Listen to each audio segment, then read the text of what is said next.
एक राजा थे। उनका नाम था चक्रवेणु। वह बड़े ही धर्मात्मा थे। राजा जनता से जो भी कर लेते थे, सब जनहित में ही खर्च करते थे। उस धन से अपना कोई कार्य नहीं करते थे। अपने जीविका उपार्जन हेतु राजा और रानी दोनों खेती किया करते थे। उसी से जो पैदावार हो जाता, उसी से अपनी गृहस्थी चलाते, अपना जीवन निर्वाह करते थे।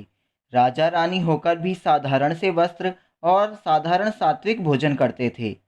एक दिन नगर में कोई उत्सव था, तो राज्य की तमाम महिलाएं बहुत अच्छे अच्छे वस्त्र और बेशकीमती गहने धारण किए हुए आईं। और जब रानी को साधारण वस्त्रों में देखा, तो कहने लगीं कि आप तो हमारी मालकिन हो, और इतने साधारण वस्त्रों में बिना गहनों के, जबकि आपको तो हम लोगों से अच्छे वस्त्रों और गहनों में होना चाहिए। यह बात रानी के कोमल हृदय को छू गई। और रात में जब राजा रह निवास में आए, तो रानी ने सारी बात बताते हुए कहा कि आज तो हमारी बहुत फजीहत बेइज्जती हुई। सारी बात सुनने के बाद राजा ने कहा, क्या करूं मैं? खेती करता हूं, जितना कमाई होती है वह गृहस्थी में ही खर्च हो जाता है। क्या करूं? प्रजा से आया हुआ धन मैं उन्हीं पर खर्च कर देता हूँ। फिर भी आप परेशान न हों, मैं आपके लिए गहनों की व्यवस्था कर दूंगा। आप धैर्य रखें। दूसरे दिन राजा ने अपने एक आदमी को बुलाया और कहा कि तुम लंकापति रावण के पास जाओ और कहो कि राजा चक्रवेणु ने आपसे कर मांगा है और उससे सोना ले आओ। वह व्यक्ति रावण के दरबार में गया और अपना मंतव्य बताया। इस पर रावण अट्टहास करते हुए बोला, अब भी कितने मूर्ख लोग भरे पड़े हैं। मेरे घर देवता पानी भरते हैं और मैं कर दूंगा। उस व्यक्ति ने कहा कि कर तो आपको देना ही पड़ेगा। अगर स्वयं दे दो तो ठीक है। इस पर रावण क्रोधित होकर बोला कि ऐसा कहने की तेरी हिम्मत कैसे हुई? जा, चला जा यहाँ से। रात में रावण मंदोदरी से मिला तो यह कहानी बताई। मंदोदरी पूर्ण रूपेण एक पतिव्रता स्त्री थी।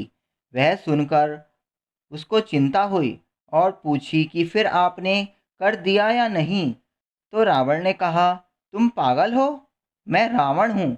क्या तुम मेरी महिमा को जानती नहीं? क्या रावण कर देगा? इस पर मंदोदरी ने कहा कि महाराज, आप कर दे दो, वरना इसका परिणाम अच्छा नहीं होगा।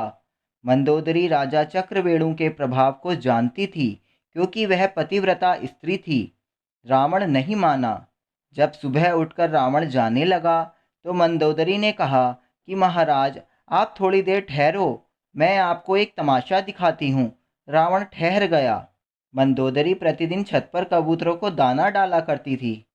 उस दिन भी डाली, और जब कबूतर दाना चुगने लगे, तो बोली कि अगर तुम सबने एक भी दाना चुगे, तो तुम्हें महाराजाधिराज रावण की दुहाई है, कसम है। रानी की इस बात का कबूतरों पर कोई असर नहीं हुआ और वह दाना चुगते रहे। मंदोदरी ने रावण से कहा कि देख लिया न अपना प्रभाव।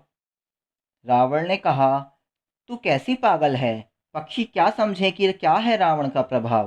तो मंदोदरी ने कहा कि ठीक है, अब दिखाती हूँ आपको। फिर उसने कबूतरों से कहा कि अब एक भी दाना चुना तो राजा चक्रवेणु की दुहाई है। सारे कबूतरों ने तुरंत दाना चुगना बंद कर दिया। केवल एक कबूतरी ने दाना चुना, तो उसका सिर फट गया, क्योंकि वह बहरी थी, सुन नहीं पाई थी। रावण ने कहा कि ये तो तेरा कोई जादू है, मैं नहीं मानता इसे, और यह कहता हुआ वहां से चला गया। रावण दरबार में जाकर गद्दी पर बैठ गया। तभी राजा चक्रवेणु का वही व्यक्ति पुनः दरबार में आकर पूछा कि आपने मेरी बात पर रात में विचार किया या नहीं? आपको कर रूप में सोना देना पड़ेगा।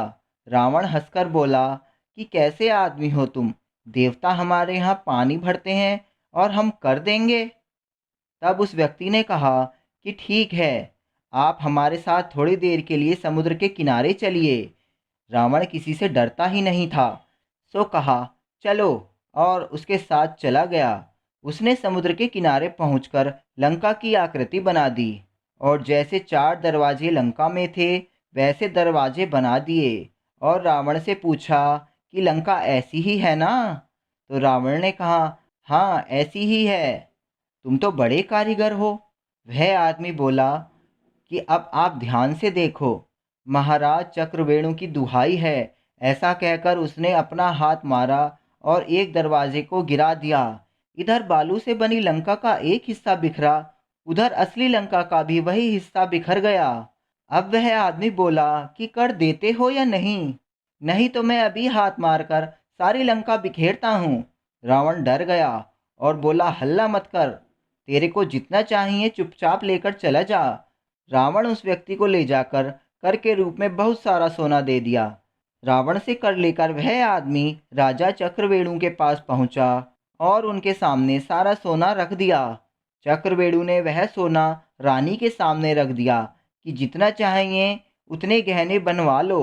रानी ने पूछा कि इतना सोना कहाँ से लाए। राजा चक्रवेणु ने कहा कि यह रावण के यहाँ से कर रूप में मिला है। रानी को बड़ा भारी आश्चर्य हुआ कि रावण ने कर कैसे दे दिया। रानी ने कर लाने वाले आदमी को बुलाया और पूछा कि कर कैसे लाए। तो वह व्यक्ति ने सारी कथा सुना दी। कथा सुनकर रानी चकरा गई और बोली, मेरा असली गहना तो मेरे पति देव जी हैं, दूसरा गहना मुझे नहीं चाहिए। गहनों की शोभा पति के कारण ही है, पति के बिना गहनों की क्या शोभा। जिसका इतना प्रभाव है कि रावण भी भयभीत होता है, उससे बढ़कर गहना मेरे लिए और हो ही नहीं सकता।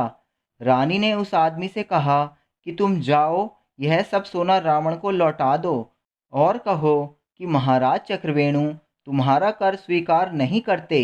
तो मित्रों, इस कहानी से हमें शिक्षा मिलती है कि मनुष्य को देखा देखी न पाप न पुण्य करना चाहिए और सात्विक रूप से सत्यता की शास्त्रोक्त विधि से कमाई हुई दौलत से ही संतोष करना चाहिए। दूसरे को देखकर मन को बढ़ावा या पश्चाताप नहीं करना चाहिए। धर्म में बहुत बड़ी शक्ति आज भी है, करके देखिए, निश्चित शांति मिलेगी। आवश्यकताओं को कम कर दीजिए, जो आवश्यकता है उतना ही खर्च करिए, शेष परोपकार में लगाइए। भगवान तो हमारे इन्हीं कार्यों की प्रतीक्षा में बैठे हैं, मुक्ति का द्वार खोले। किंतु यदि हम स्वयं नरकगामी बनना चाहें तो भगवान का क्या दोष।